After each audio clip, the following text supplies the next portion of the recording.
Bismillahirrahmanirrahim. Assalamualaikum warahmatullahi wabarakatuh. Alhamdulillah wassalatu wassalamu ala Rasulillah wa ala alihi washabihi wasallam. Sahabat HM rahimani wa rahimakumullah, ada pertanyaan yang sering disampaikan kepada kami tentang apa hukumnya meminta diruqyah. Dalam masalah ini terjadi khilaf dengan para ulama ahli sunnah terkait dengan boleh atau tidaknya meminta diruqyah. Berawal dari satu hadis yang diriwayatkan Imam Muslim, bab dalam kitab Riyadhus Shalihin, bab al-yakin wa tawakkal. Dijelaskan oleh Syekh Muhammad Shalih Utsaimin dalam masalah ini panjang lebar. Diambil dari hadis bahwa di antara yang akan masuk surga nanti tanpa hisab, yaitu akan dihuni oleh 70.000 golongan. 70.000 golongan yang akan masuk surga tanpa hisab. Di antara yang penyebabnya 70.000 yang tidak masuk surga tanpa hisab adalah meminta diruqyah. Nah, meminta diruqyah.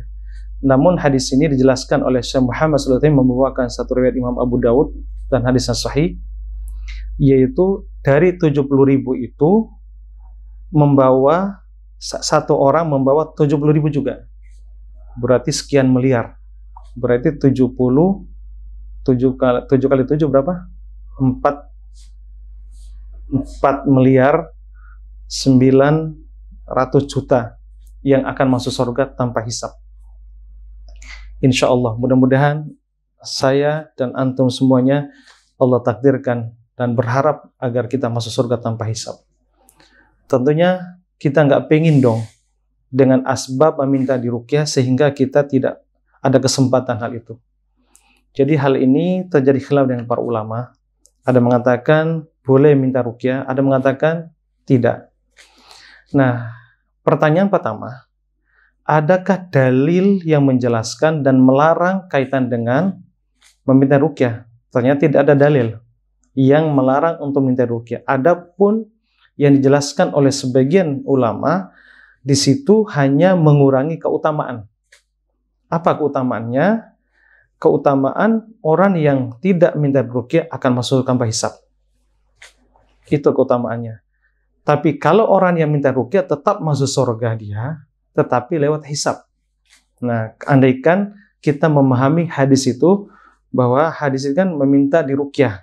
Kalau meminta diruqyah berarti meminta agar dirinya diruqyah. Ustadz, tolong saya diruqyah. Nah, ini khilaf dengan para ulama. Ada mengatakan yang dilarang itu adalah meminta ruqyah yang tidak syar'i. Nah, meminta ruqyah yang tidak syar'i karena ada kaitan dengan rentetan hadis sebelumnya, kaitan tatoyur. Tatoyur kan jelas syirik. Nah, masa ruqyah syar'i disamakan dengan yang tatoyur yang syirik itu? Jadi sebagian ulama tidak melarang kaitan dengan ini.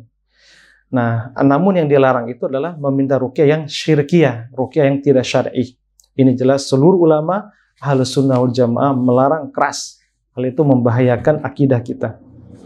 Jadi adapun meminta, nah untuk diri kita sendiri, kalau saya sarankan lebih baiknya, sekalipun ini adalah boleh, sebaiknya kita belajar ruqyah mandiri dan mempraktikkan ruqyah mandiri itu insya Allah jauh lebih bagus.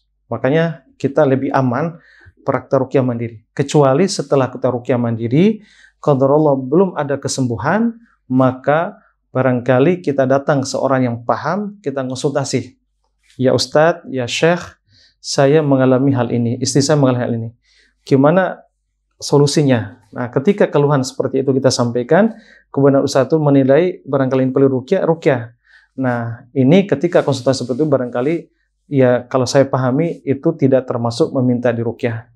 Tapi kalau kita datang konsultasi setelah proses ruqyah nggak bisa dengan keadaan kita seperti itu, mudah-mudahan bukan bagian daripada meminta diruqyah. Atau ketika ada pelatihan-pelatihan ruqyah syariah, ruqyah mandiri, kemudian ada diajarkan, kemudian praktek, itu juga bukan termasuk meminta diruqyah. Jadi lebih baiknya, lebih selamatnya kalau secara pribadi adalah lebih baik kita belajar ruqyah mandiri kemudian mempraktekannya, baik secara langsung maupun mungkin lewat herbal ruqyah, herba ruqyah, atau juga kaitan dengan minyak zaitun, madu, dan juga air zam-zam, itu juga lebih baik. Ya, barangkali ini yang perlu kita jelaskan berkaitan dengan hukum meminta ruqyah. Jadi kesimpulan saya, sebagian ulama mengatakan boleh, sebagian ulama mengatakan adalah tidak membolehkan karena kesempatan masuk tanpa hisab tidak ada. Tapi hal itu bukan dilarang. Saya katakan tidak dilarang, tetapi hanya mengurangi keutamaan. Apa keutamaan masuk surga tanpa hisab?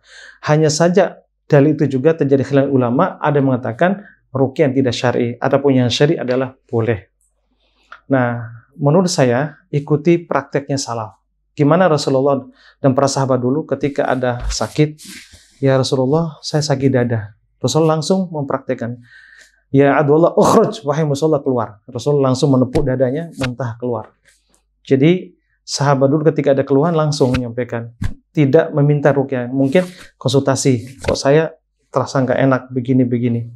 Nah, langsung Nabi menilai hal ini perlu ruqyah. Nah, barangkali itu jawaban dari saya, barangkali menghilangkan keraguan selama ini. Mudah-mudahan ini mewakili pertanyaan yang lain. Wallahu ta'ala alam.